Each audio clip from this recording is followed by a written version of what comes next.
my beloved Boss Mike Severa.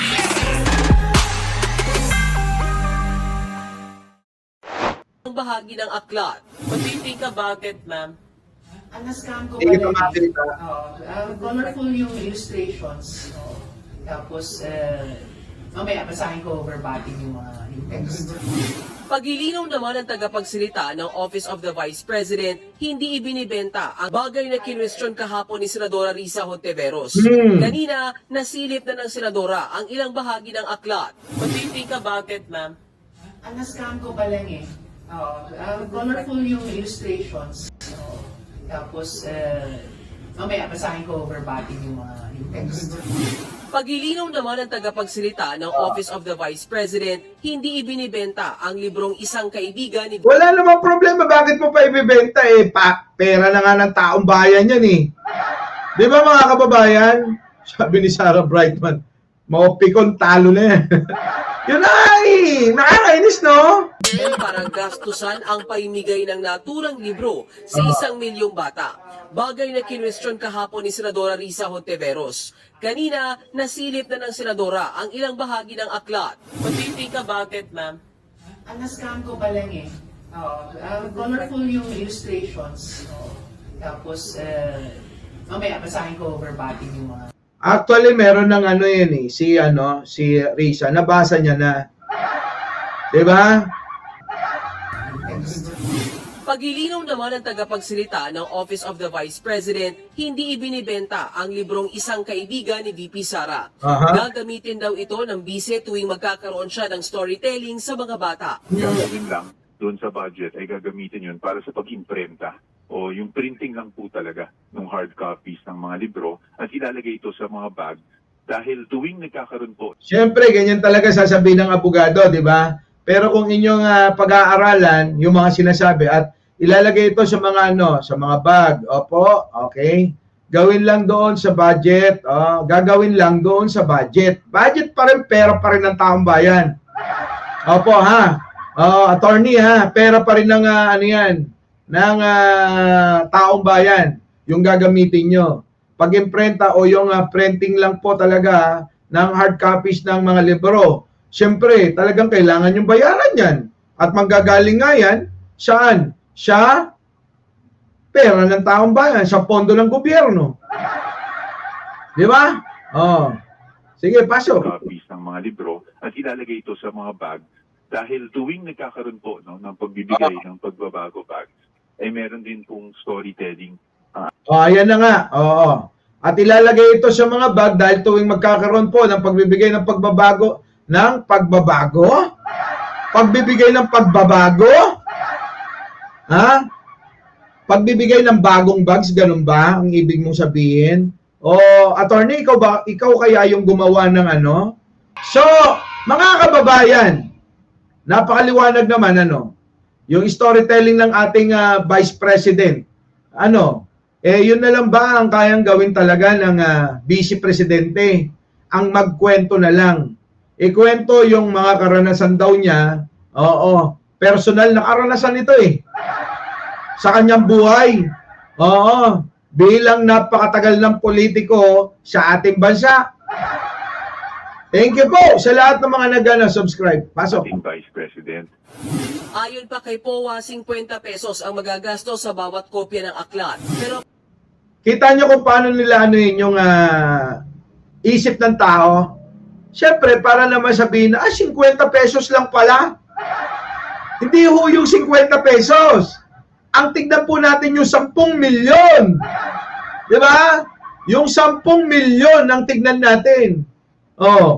Yun ang pondo, pera ng taong bayan na pwede pang magamit sa mas kapaki-pakinabang na proyekto para makapagano tayo sa sa ating mga kababayan, Madam BP.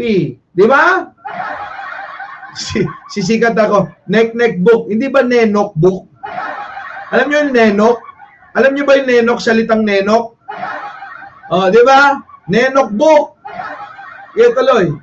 para kay Senadora Hontiveros, hindi pa rin niya palulusutin ang 10 milyong pisong hinihingi ng OVP para sa naturang libro. Alak ka, hindi na palulusutin! lalong magagalit neto si Madam BP, mapipikon lalo yan. Di ba? Oh. Hindi, nako, Madam BP, si Risa, hindi ka raw palulusutin yung libro mo. Hindi daw niya palulusutin. Masyado raw itong malaki at hindi raw tama na humihingi ang isang opisyal ng gobyerno sa pondo ng bayan para maglathala ng isinulat niyang libro. Tama, di ba? Tama naman eh. Sabi ko nga, hindi ako makarisa. Pero ako sumasang-ayon sa pananaw ni Risa dito na hindi tama na gamitin mo ang pondo ng bayan para sa pansarili mong kapakinabangan, sarili mong interes, at sarili mong propaganda. Kasi textbook ba yan? Approved ba ng DepEd? Yan, isa pa mga kababayan. Pag gumawa po tayo ng libro at ipapamahagi sa mga estudyante, sa mga kabataan, kailangan aprobado ng DepEd. Dapat sinusuri yan ng DepEd. DepEd mga kababayan. Pero kung ito'y naaprobahan, kung aprobado to ng DepEd, malamang nung panahon niya, bilang DepEd Secretary, baka nung panahon niya ito na-aprobahan. Siyempre, aprobado agad yan. Ikaw ang DepEd Secretary, alam na hindi mo aprobahan. Di ba? Di ba mga kababayan? Normal yun. Automatic yun. Approve ka agad yan. Kung pag-usapan natin yung textbook problem ng DepEd nakaraang 2 taon, ang daming problema, di ba? 10 million. Maliit kung sa textbooks. Diba? Totoo naman, mga kababayan. Totoo naman. Diba? Totoo naman eh. Na na napakaraming naging problema ng DepEd nung panahon ni Sara. Di ba? Meron pang mga issue na yung mga ghost student na pinondohan ng DepEd na hanggang ngayon hindi pa rin nasasagot. Di ba? Mga kababayan, na hanggang ngayon hindi pa rin nasasagot ni Sara. Yung 125 million, hanggang ngayon hindi pa rin nasasagot. Ang budget ng DepEd, pero hindi siya barya. At 10 million na galing sa buwis ng mamamayan. So, pera pa rin na hawak ng gobyerno na dapat tanungin ng Kongreso. Si Mabuhay Pilipinas, sabi dito, oy, Boss Mike, kawawa naman si BP, wala na tayong panggulo. Sabi naman ni Iloilo 1st District Representative Janet Garin, Ayan na! Alam niyo naman si Garin, Naging rin yata to, gabinete ni Digong eh. Sige, pasok. Ano yun? mas maiging humanap na lang si VP Sara ng ibang gagastos para sa kanyang libro. If it's about Mingi ka na lang ng donasyon sa mga drug lord! Di ba mga kababayan? Hingi siya kay Michael Yang. Kay Alice Go. Di ba mga kababayan? 10 milyon, barya lang yun eh. Yung mga accomplishments ng ating PA official, mas maganda niyan humanap na lang ng foundation na maging sponsor ng libro niya para hindi na maging masalimuot. Samantala, Totoo yun mga kababayan. Dapat gano'n na lang ginawa. Siguro hindi naisip ni Sara dahil nga mahina mag-isip. Hindi siguro naisip ni Sara dahil nga mahina ulo. Di ba? Di ba? Na itong ginawa niyang ito ay babalik sa kanya. Magiging negatibo. Sobrang laking epekto nito para sa karir sa politika ni Sara. Auli Just a Little Blue. Tungkol ito sa isang butihing ibon na tumulong na bumuo ng tirahan para sa bago niyang kaibigan. Ang kwentong yan, tila pareho raw sa librong Isang Kaibigan ni VP Sara. Alaka. Sino ba yon? Sino ba yung isang kaibigan?